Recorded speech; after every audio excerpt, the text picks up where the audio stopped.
എനിക്ക് ജസ്റ്റിനെ മതിയേന്. അത്ര അതിന്റെ അപ്പുറത്ത് ഒത്തും വേണ്ട. ഈ വിചാരിച്ച ആളല്ലേ ഞാൻ, അത് മനസ്സിലാക്കി വെച്ചോളേറ്റി. ജസ്റ്റിനും തിരുത്തൂല, ഓളും തിരുത്തൂല. ആർക്കും അതിന്റെ ഒരു എവിഡൻസ് കിട്ടൂല. ഞാനും ഓളേറ്റ് എന്താ ബന്ധം എന്നുള്ളത് അത് ഞാൻ സാജിദാനോട് തുറന്നു പറഞ്ഞതാ. ഞാൻ കൊടുത്ത കട്ടുമല ഓളമ്മ കിടക്കണ ജസ്റ്റിനെ, ഓളമ്മ എന്നും പറയേ. അങ്ങനെ റഹൂഫ് എന്ന് പറയുന്ന മനുഷ്യൻ പറഞ്ഞ വാക്കുകൾ നിങ്ങൾ കേട്ടില്ലേ? ഇതിൽ എവിടെയാണ് ഷാജിദ ഷാജി കുറ്റക്കാരിയാവുന്നത്? അന്യ സ്ത്രീയെക്കുറിച്ച് എന്നോട് പറഞ്ഞതാണ് ഇതൊക്കെ.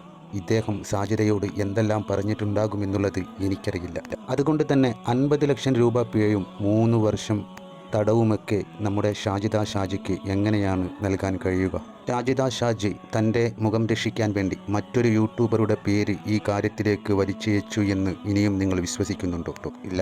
ഇയാൾ ഇതുപോലെ പലരുമായുള്ള ബന്ധം ഷാജിദക്ക് മനസ്സിലായപ്പോഴാണ് ഷാജിദ ആ ബന്ധത്തിൽ നിന്ന് ഒഴിഞ്ഞു മാറിയത്. അപ്പോൾ നിരന്തരമായി ഇയാൾ ഷാജിദയെ ഭീഷണിപ്പെടുത്താൻ തുടങ്ങി.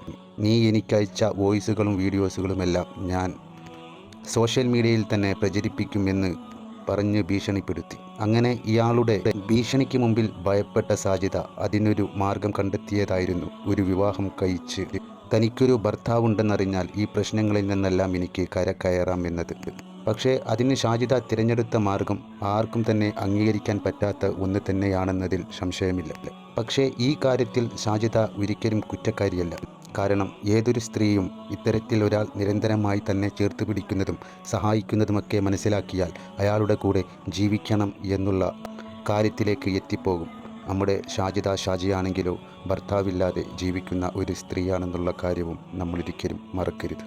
അങ്ങനെ ഷാജിദയുമായുള്ള വോയിസുകളെല്ലാം അയാൾ എനിക്ക് അയച്ചു തന്നപ്പോൾ ഇത് പ്രചരിപ്പിച്ചു കഴിഞ്ഞാൽ ഇതിൻ്റെ പിന്നിൽ വരുന്ന ഇത്തരം പ്രശ്നങ്ങളെക്കുറിച്ച് ബോധ്യമുള്ള ഞാൻ ഒരിക്കലും അത് പുറത്തുവിടാൻ തയ്യാറായില്ല. പക്ഷേ ഇയാൾ സുധീഷ് വ്ലോഗ് എന്ന് പറയുന്ന ചാനലിലെ സുധീന എന്ന് പറയുന്ന സ്ത്രീക്ക് ആ വോയിസുകളെല്ലാം അയച്ചു കൊടുക്കുകയും ഇതിൻ്റെ പിന്നാമ്പുറം പോലും ചിന്തിക്കാതെ അത് പുറത്തു വിടുകയുമാണ് അവർ ചെയ്തത്. ഒരർത്ഥത്തിൽ സുധീനയെയും കുറ്റം പറഞ്ഞിട്ട് കാര്യമില്ല.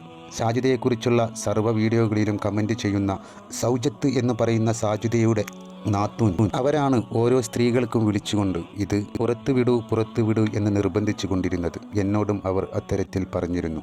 പക്ഷേ ഇതിൻ്റെ പിന്നാമ്പുറം മനസ്സിലാക്കിയ ഞാൻ അതിനെല്ലാം എതിര് പ്രവർത്തിച്ചപ്പോൾ അവരതാ വോയിസുകൾ ആദ്യം കേട്ട ഞാൻ സാജിദ തെറ്റുകാരിയാണെന്ന് വിചാരിച്ച് അയച്ച വോയിസുകളെല്ലാം മറ്റു സ്ത്രീകൾക്ക് കൊടുത്ത് അവരുടെ ചാനലുകളിൽ എൻ്റെ വോയിസുകൾ പുറത്തു കൊണ്ടുവന്ന് എന്നെയും മോശത്തരത്തിലാക്കാനാണ് ഇവർ ശ്രമിച്ചത്. ഷാജിദ ഒരിക്കലും ഈ കാര്യത്തിൽ കുറ്റക്കാരിയാകുകയില്ല. അങ്ങനെ ആവണമെങ്കിൽ ഈ സൗജത്തും റഹൂഫും ഒക്കെയാണ് യഥാർത്ഥത്തിൽ കുറ്റക്കാരായി സമൂഹം ഇനി കാണാൻ പോകുന്നത്. 2 ദിവസം വീഡിയോ ഇടാണ്ടിരുന്നത് കുറച്ച് തിരക്കായിരുന്നു. അല്ലാണ്ട് ഈ പറയുന്ന പോലെ കേസ് കൊടുത്തിട്ട് ഞാൻ ജയിലിൽ പോയിട്ടൊന്നുമില്ല.